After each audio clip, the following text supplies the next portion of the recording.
hablar una vez más, y en este caso, pues con un contenido que, como de costumbre digo, lo mejor de lo mejor, sí os traigo un bombazo, pero en esta ocasión también traigo un bombazo, porque el sector bancario europeo ha tenido caídas durante el día de ayer que están motivadas por una posible filtración de documentos que se ha hecho. BuzzFeed ha publicado al fin y al cabo una serie de transacciones bancarias que están trayendo mucha cola, son miles, así que queda mucho por revisar. Los próximos días iremos viendo que salen cosas, pero hoy ya, por ejemplo, salía uno de los rumores relacionando transacciones bancarias con la financiación del terrorismo, el ISIS, temas de estos súper chungos, muy turbios y muy oscuros. ¿Qué traigo hoy en parrilla para contaros en el reporte semanal? Que, por cierto, vamos a mover un poco esto. Se ve ahí el logo de Susco, ¿no? Vale. ¿Qué traigo hoy?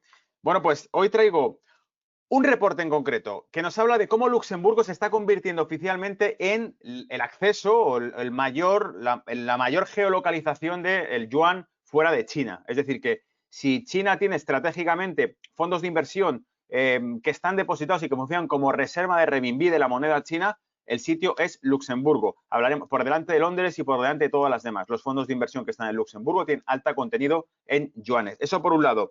Después, hablaré, por cierto, del debate de la Unión Europea, de cómo se empieza a discutir sobre los presupuestos europeos, esos 750.000 millones que os he dicho, que aunque ahora no estén repercutiendo demasiado, desde que se empezó a discutir esto, es algo tan crucial, esos 750.000 millones europeos, no por la cantidad, que es gigantesca, es monstruosa, nunca antes se había hecho un estímulo fiscal de ese calibre, pero no por la cantidad, sino por el símbolo que eso representa. ¿Qué símbolo representa? Que se emiten bonos por parte de Europa. Es el primer paso al Estado, al macroestado europeo.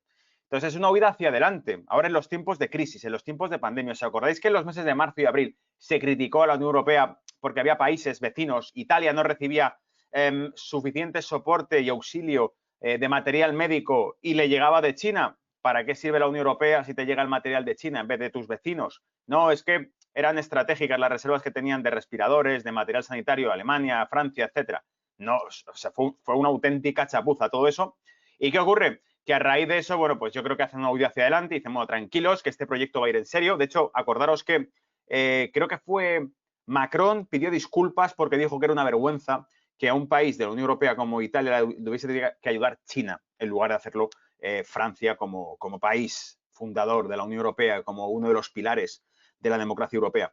Entonces, al menos Macron en este caso lo admitía, que era una vergüenza que eso se estuviese produciendo, porque Macron es un defensor de la Unión Europea, es de los pocos que quedan defendiendo el proyecto europeo, él y Merkel. Y cuando esos dos se caigan, si caen, lo que viene detrás es populismo europeo, nacionalismo y quemar la bandera europea, que es lo que ya dijo Nigel Farage en el Parlamento Europeo, que si seguían, hace años, si seguían por esa senda, acabarían provocando que los pueblos de Europa odiasen la bandera europea porque no tenían en cuenta para nada la opinión que tenían los ciudadanos europeos de esos países. Era como proyectos de reforma económica o ajuste económico, aumento de impuestos. La gente decía, si no tenemos trabajo, ¿por qué nos aumentan los impuestos? No, es que es la Unión Europea la que lo dice. Una serie de medidas que he contado más de una vez, el continuo ajuste económico, el perpetuo ajuste económico, la austeridad, el camino de la austeridad en lugar del camino de la generación de crecimiento y empleo, que es el que ha seguido Estados Unidos, y que por eso, con este continuo ajuste, pues produce rencillas, roces en la Unión Europea que hacen que países como Italia llegasen a tener auténticos debates con la Unión Europea recientemente, en los 2 últimos años, sobre los presupuestos. Tipo, gastamos lo que la población italiana haya votado que debemos hacer. Es un programa político, lo hemos presentado, implica una serie de gastos públicos y si no le gusta, pues es la decisión del pueblo italiano porque es sobre Italia de lo que va la película. No sobre lo que decide una administración centralizada fuera de Italia. Porque no la ha votado a esa administración. El italiano ha votado al gobierno de Italia, no a esa administración centralizada. Pero esto es un tema muy profundo y de debate. Sigo entonces. ¿Qué correcciones se puede esperar en el mercado con las elecciones de Estados Unidos en noviembre? Que eso va a ser otro terremoto, la van a liar gordísima, lo vais a ver, porque evidentemente hemos visto durante los últimos meses, bueno, los que ya me conocéis por los reportes sabéis por dónde va la historia, lo que yo pienso particularmente a nivel personal. Ahora hablaremos de la advertencia que pongo siempre para que nadie vincule esto ni con firma, ni con la firma financiera, ni con el webinario, ni con asesoramiento de ningún tipo, sino la opinión de uno en concreto, ni mi propia opinión al respecto. ¿Cuál es? Pues sencillo, creo que todos los follones que se organizan, incluidos los movimientos que ha habido sociales, quemas de tirar estatuas, quemar ciudades enteras, etcétera, es la pataleta que está teniendo una oposición a Donald Trump que ve que se le escapa de nuevo la presidencia de Estados Unidos. ¿Por qué? Porque cuanto más se va acercando las elecciones, más se inestabiliza no solo Estados Unidos, sino el mundo entero. Y porque yo creo que el fin último es eso, es evitar una reelección de Donald Trump, que abiertamente se ha declarado. Y por cierto, buscadlo porque hoy estamos a martes. En el momento en que hacemos este reporte es martes, pero Donald Trump publicará la grabación del discurso de las Naciones Unidas de hoy mismo, martes. Será publicado su discurso que fue hecho ayer, día 21 de septiembre, y que ya ha advertido, dijo en una rueda de prensa, que habría un mensaje duro hacia China. Entonces, como esto va a incendiar el discurso global, que al fin y al cabo hablamos de globalismo, o sea, todo esto es, la pandemia, ¿qué es? Globalismo, es normativa internacional. España, comité de expertos, no existe un comité de expertos, no, ¿por qué? Porque quien dirige las naciones no son los gobiernos son delegaciones. Es al fin y al cabo creo, lo que evidencia ahora más que nunca este tipo de crisis que estamos viviendo es un colapso de la democracia, el ver cómo realmente ya no existe, sino que realmente es una especie de democracia administrativa y totalitaria que ha tomado una norma, una serie de medidas que en mayor o menor medida son replicadas por todos los países idénticos. No existe un criterio interno de cada país diciendo, bueno, pues tenemos universidades, tenemos doctores, catedráticos y expertos que han decidido que, dado este caso, lo mejor es hacer esto o esto otro. No, no. Todo viene de fuera, todo viene importado, es una agenda global y eso es el globalismo. Y el último reporte que hicimos, acordaos, hablamos precisamente del discurso de Xi Jinping en la Feria de Comercio Internacional de China, donde el presidente de China precisamente decía que era la nueva era y que esa nueva era había mostrado que evidentemente era hora de tirar la toalla con el tema del proteccionismo, del nacionalismo y de este tipo de cosas, y que era hora de aceptar que íbamos hacia un gobierno común todos, ¿no? De que el futuro pasaba por un alto desarrollo tecnológico integrado de los servicios y de los bienes en los mercados mundiales. Globalismo, 100% Made in China, o sea, hecho a través de China. Y el Made in China de este tipo de globalismo es precisamente el que ha contraatacado fuertemente la administración de Donald Trump, que evidentemente pone una línea roja y dice, hasta aquí llegará, porque lo siguiente, como advertían países, insisto, donde hemos comentado artículos financieros de diarios financieros de India, que son sus vecinos, decían que o bien se proponía un modelo de desarrollo económico alternativo a este, o ese capitalismo internacionalista iba a acabar haciendo que el modelo chino se importase en Europa. Es decir, países como Alemania, como Francia, como España, como Italia, acabarían teniendo una degradación en el nivel de vida sencillamente porque trabajarían más horas por menos sueldos para tratar de adaptarse al ritmo del capitalismo supranacional que China ha liderado a nivel mundial y que Estados Unidos quiere impedir. ¿Cómo? Pues sabiendo lo que es obvio. ¿Cuál es la baza estratégica de los países occidentales? Que ellos sostienen el consumo de los bienes y de los servicios. China, lo he dicho muchas veces, China es el brazo productor, es la fábrica del mundo, pero Occidente es el brazo consumidor, es quien compra, es el cliente. Si Occidente toma una serie de políticas que reducen el comercio de China, dejan de comprárselo a China, Occidente se empobrece en términos generales, ya no tiene un producto tan barato como esto, pero al mismo tiempo que hace recuperar empleo y va, digamos, con un desarrollo económico más lento, pero más estable. Y Occidente sí se puede permitir un desarrollo económico más lento. ¿Por qué? Porque tiene una riqueza de infraestructuras y una base, se llama progreso técnico en el argot económico cuando se produce eso. Países que parten de una base de alta pobreza se desarrollan económicamente mucho más rápido. Países que ya tienen una base de infraestructuras, carreteras, edificios y una serie de bienes y servicios ya creados a nivel interno son los que pueden permitirse el que no van a crecer mucho más rápido. ¿Por qué? Porque no hay mucho en lo que desarrollar en lo que se refiere a industria o a infraestructuras mismas y construcción, ¿no? Entonces, esto es obvio. Bien, bueno, para no liarnos más con todo esto, vamos a hablar por fin dos cosas más. Uno, del discurso la profecía de Deutsche Bank que salió hace 2 semanas, que muchos me habéis escrito por redes sociales. Por favor, ¿puedes comentarla en el reporte próximo de mercado? Claro, sí, la he traído para eso, pero es que sinceramente no hay nada nuevo en ella. Hablamos de que analistas de Deutsche Bank predecían una nueva era de desorden a nivel global que iba a venir ahora tras la pandemia. ¿Y qué pasa? Que esa nueva era de desorden, ese nuevo desorden mundial, no es nuevo. Si vais, luego lo repasamos, ¿vale? Pero si vamos a cada punto de lo que han dicho esos analistas de Deutsche Bank, están justo en la línea de los reportes que hemos ido haciendo aquí cada semana y que hemos ido dando, yendo digamos, al núcleo, al core de lo que realmente es el problema. El comercio mundial, el discurso polarizado entre China y Estados Unidos que va a afectar a todos los bloques económicos del mundo. O sea, Europa es un gran bloque económico, pero va a estar de entre dos gigantes, entre la pelea de dos gigantes. ¿Estás conmigo? ¿Estás contra mí? Lo ha dejado muy claro Estados Unidos, lo hemos comentado en diferentes reportes, como diplomáticos británicos hablaban precisamente de esto, de que recibían mucha presión por parte de Estados Unidos de que un acuerdo de libre comercio entre Estados Unidos y Reino Unido tras el Brexit, que es algo que se ha anunciado no de ahora, sino de hace 2-3 años atrás, que ya lo dijo Donald Trump, ese acuerdo de libre comercio se producirá siempre y cuando Reino Unido tenga una serie de preferencias con Estados Unidos y deje de lado a China. Y no sabemos si Reino Unido está dispuesto a hacer eso. Alemania ya de entrada ha dicho que no, que Alemania tiene muy claros sus intereses. Sin embargo, hace 2 semanas también comentábamos cómo el tema del envenenamiento del opositor ruso servía como catapulto o pretexto para tratar de bloquear e impedir la finalización del proyecto del Nord Stream 2 que iba a llevar petróleo directamente de Rusia a Europa.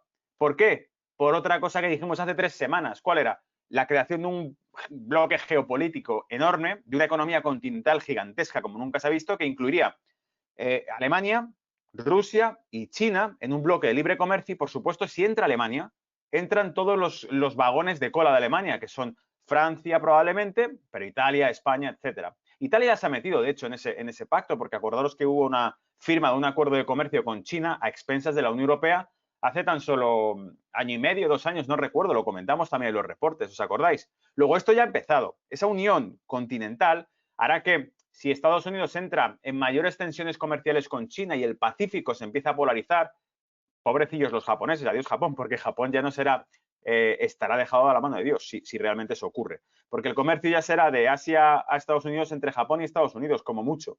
Si vemos que realmente China dice, bueno, ya no me importa tanto el comercio marítimo, no me importa tanto el dominio de los mares que tanto está en debate, en tensión militar. Ya habéis visto destructores americanos, portaaviones cruzando el mar sur de la China meridional. Y en cambio, bueno, ¿para qué pelearnos por controlar los mares si podemos directamente tener pactos y controlar todo el flujo de comercio del mayor continente del mundo, que es Europa y Asia, Euroasia? Bueno, pues por ahí va la película. Finalizamos con una cosa muy concreta. ¿Cuál? La filtración FinCEN que se ha hecho a través de BuzzFeed y que muestra transacciones de millones desde los años 90, finales desde los 90 hasta 2017. Todos los reporters SAR que eran transacciones sospechosas que reportaban pues, los departamentos de compliance o empleados de los bancos y que quedaban grabadas en el sistema SAR estadounidense. ¿Qué ocurre? Que ahora se publican todas y algunas, lo vais a ver luego al detalle, pero algunas ni siquiera eran revisadas. El propio organismo SAR recopilaba ese tipo de reportes y las propias comisiones que los investigaban o los pedían algunas veces ni los revisaban. ¿Qué ocurre? Que ahora sale al público. Y ahora va a haber miles de ojos en Internet buscando cosas ahí. Y ya de entrada no han pasado ni 48 horas, y ya de entrada están hablando de rumores que relacionan al Deutsche Bank con financiación de grupos extremistas, con cosas estas. Y lo cierto es que algo tiene que estar ocurriendo de fondo cuando los bancos están cayendo. Vamos a ver que va a haber un gap de apertura el lunes y se ha desplomado el precio de cotización de Deutsche Bank, se ha desplomado el precio de cotización de JP Morgan. Entonces, ¿por qué se están cayendo los precios? ¿Porque el rumor les afecta? Ya, pero si fuese una estupidez, no estaría ocurriendo eso, no le darían credibilidad en el mercado, ¿vale? Bueno, pues esto es una gran intro que os acabo de hacer de todo lo que traigo, pero ahora vamos al detalle, madre mía.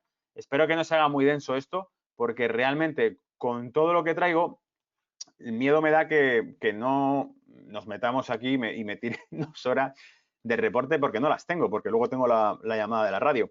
Redes sociales, lo último, os aconsejo que tenéis mi correo electrónico ahí en pantalla, pero también os aconsejo que sigáis el contenido que voy publicando a través de Twitter. Sigáis el canal de Swissquote España y Brújula de Mercado en YouTube, porque ahí quedan colgados los reportes cada semana. Y que además os suscribáis a Swissquote España en Instagram, porque también subimos los reportes ahí y podéis verlos enteros del Instagram. Y ahí se dejan los enlaces para apuntaros a las siguientes sesiones. O sea que si estás viendo esto después desde el Instagram, en la descripción está el enlace para que te apuntes a ver estas sesiones en directo y puedas preguntar cosas, porque hacemos, evidentemente, cuando termino de volcar todo el contenido que os traigo y todas las interpretaciones que no vas a escuchar en la televisión, porque eso no te lo cuentan en la tele, cuando termino toda esa parte, dejo abierto las preguntas para que podamos comentar. Claves de la semana, toda la semana los reportes, no sé cuántos llevamos, pero buscad con el hashtag El Rincón del Trader y encontraréis todo lo que vamos colgando, ¿vale? Los datos macro no se han actualizado. Bien, esto lo he dejado aquí. Arranco ya, ¿vale? Desde este punto todo el tema de contenido. Vamos a ver si puedo ir haciéndolo rápido, porque si no, se nos va a echar la hora encima. Y creo que la llamada yo la tengo como en 1 hora y cuarto. Decía, arrancamos desde aquí. A ver, lo primero que había puesto no es que esté esto en blanco y que se me haya olvidado, no, es que directamente decían, atención al discurso de Trump. Ha anunciado que unas cuantas cosas sobre China.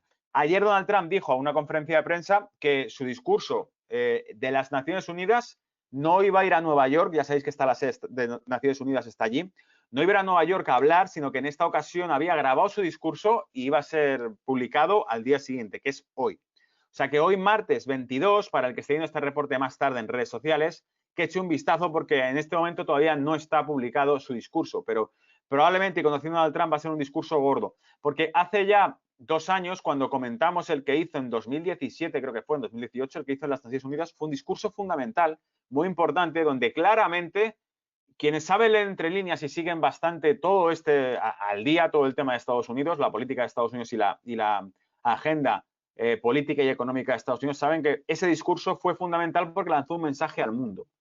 Dijo que apostaban por la soberanía, respetarían la soberanía nacional de los estados, etcétera. Eso es un discurso que, de nuevo, vuelve a hablar de un mundo de naciones y de pueblos y de soberanías. El discurso globalista es un discurso muy contrario, es un discurso de unidad, una gran familia, todos juntos, todos hermanos, un único gobierno, nunca van a decir un único gobierno, dicen la coordinación. Algún político idiota se le ha escapado de un nuevo orden mundial, porque lo han dicho en algún caso, incluso una ministra española lo dijo hace poco, ¿no?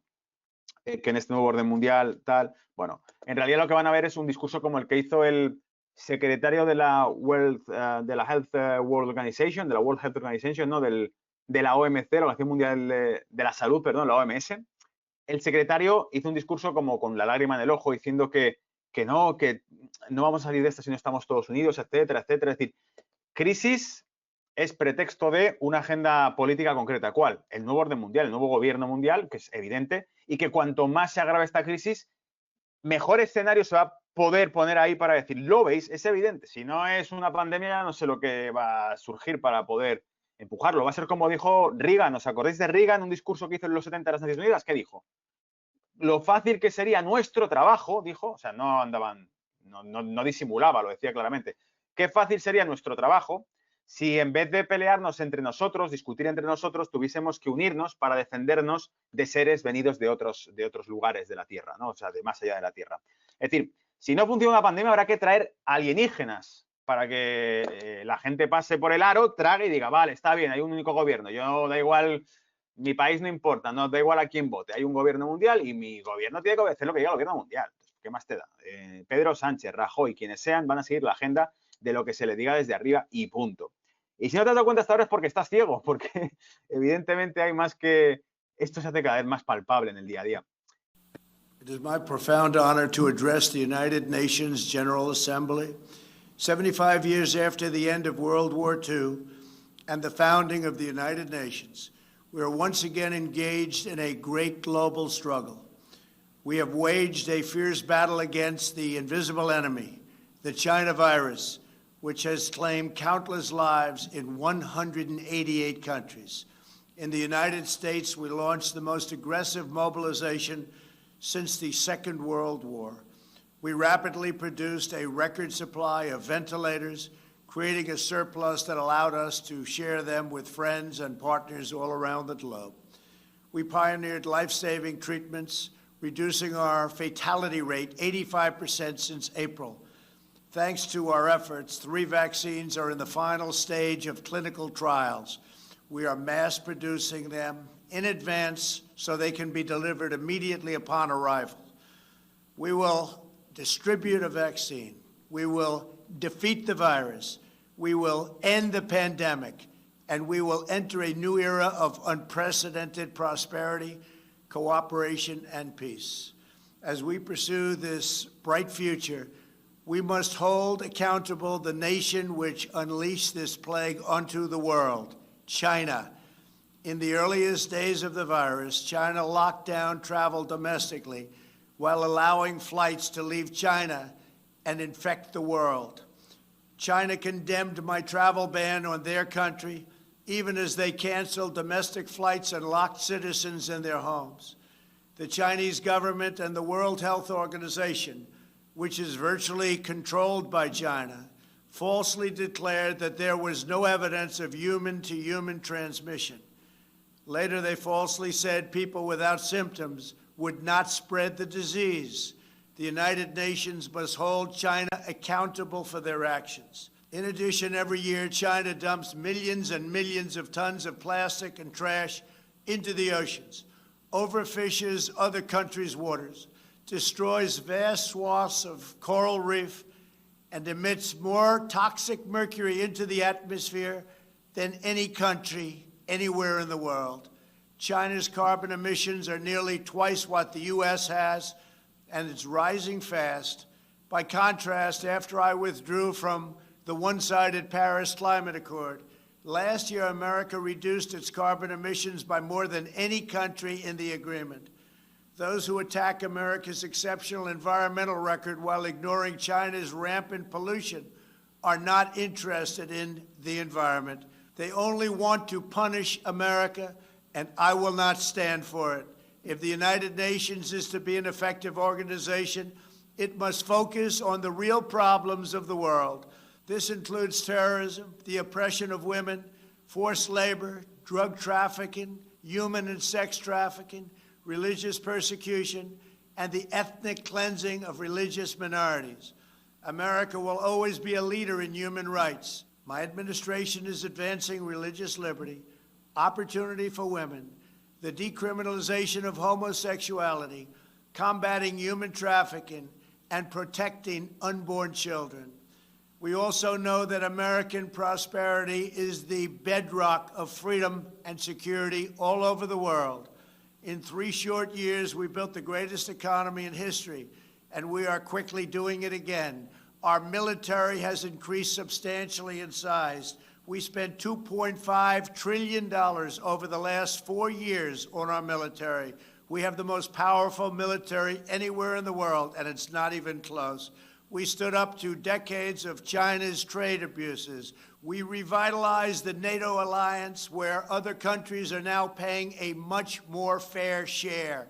We forged historic partnerships with Mexico, Guatemala, Honduras, and El Salvador to stop human smuggling. We are standing with the people of Cuba, Nicaragua, and Venezuela in their righteous struggle for freedom. We withdrew from the terrible Iran nuclear deal and imposed crippling sanctions on the world's leading state sponsor of terror. We obliterated the ISIS caliphate 100%, killed its founder and leader, al-Baghdadi, and eliminated the world's top terrorist, Qasem Soleimani. This month, we achieved a peace deal between Serbia and Kosovo. We reached a landmark breakthrough with 2 peace deals in the Middle East after decades of no progress. Israel, the United Arab Emirates, and Bahrain all signed a historic peace agreement in the White House, with many other Middle Eastern countries to come. They are coming fast, and they know it's great for them and it's great for the world. These groundbreaking peace deals are the dawn of the new Middle East. By taking a different approach, we have achieved different outcomes, far superior outcomes. We took an approach, and the approach worked. We intend to deliver more peace agreements shortly, and I have never been more optimistic for the future of the region. There is no blood in the sand. Those days are hopefully over. As we speak, the United States is also working to end the war in Afghanistan, and we are bringing our troops home. America is fulfilling our destiny as peacemaker, but it is peace through strength. We are stronger now than ever before. Our weapons are at an advanced level like we've never had before, like, frankly, we've never even thought of having before. And I only pray to God that we never have to use them. For decades, the same tired voices proposed the same failed solutions, pursuing global ambitions at the expense of their own people. But only when you take care of your own citizens will you find a true basis for cooperation. As president, I have rejected the failed approaches of the past, and I am proudly putting America first, just as you should be putting your countries first. That's okay. That's what you should be doing. I am supremely confident that next year when we gather in person, we will be in the midst of one of the greatest years in our history, and frankly, hopefully, in the history of the world. Thank you. God bless you all. God bless America. And God bless the United Nations.